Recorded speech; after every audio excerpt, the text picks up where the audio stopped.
Bonjour.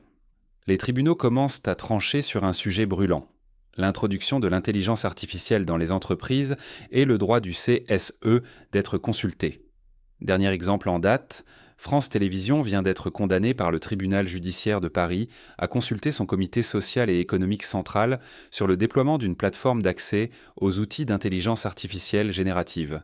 Mais dans ce même jugement, le tribunal refuse cette obligation concernant la nouvelle version d'un chatbot RH. Depuis les ordonnances Macron, le CSE doit être consulté avant toute introduction de nouvelles technologies ou tout projet important impactant l'organisation ou les conditions de travail. Le tribunal rappelle que l'intelligence artificielle, par nature, constitue une technologie nouvelle et qu'il suffit qu'elle soit susceptible d'avoir un impact sur les salariés, même sans preuve d'une modification directe de leurs conditions de travail. Dans le cas France Télévisions, deux outils sont en cause. Mediagen, une plateforme interne donnant accès à des outils d'IA générative, type ChatGPT, permettant à chaque salarié de créer son propre assistant virtuel, et Réponse, un agent conversationnel RH déjà en place depuis 2022, simplement mis à jour en 2025. Le CSE a exigé d'être consulté sur les deux. L'employeur a refusé, arguant qu'il ne s'agissait pas de nouvelles technologies et qu'il n'y avait aucune incidence sur les conditions de travail. Concernant Réponse, le juge estime qu'il ne s'agit pas d'une innovation majeure.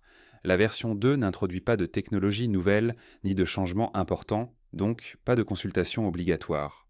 En revanche, pour Mediagen, la plateforme d'intelligence artificielle générative, le tribunal considère qu'elle introduit bien une technologie nouvelle puisqu'elle nécessite une formation dédiée et qu'elle pourrait modifier l'organisation du travail ou l'autonomie des salariés. Conclusion. Consultation du CSE, obligatoire avant tout déploiement et suspension du projet dans l'attente de cette consultation. Des décisions similaires ont déjà été rendues, notamment par le tribunal de Créteil en juillet 2025, qui avait lui aussi imposé une consultation du CSE pour l'introduction d'outils d'intelligence artificielle dans les médias. Mais attention, la Cour de cassation ne s'est pas encore prononcée depuis 2018, à une époque où l'IA était beaucoup moins développée. Sa future position sera donc décisive pour clarifier les obligations des entreprises. Le juridique vous semble flou? Easy Business est là pour le rendre simple. À très vite pour de nouvelles vidéos. Avec Sophia, nous avons hâte de vous retrouver. Suivez-nous et abonnez-vous à notre page Easy Business pour des conseils clairs et concrets. N'hésitez pas à nous écrire à contact@easybusiness.fr ou en commentaire.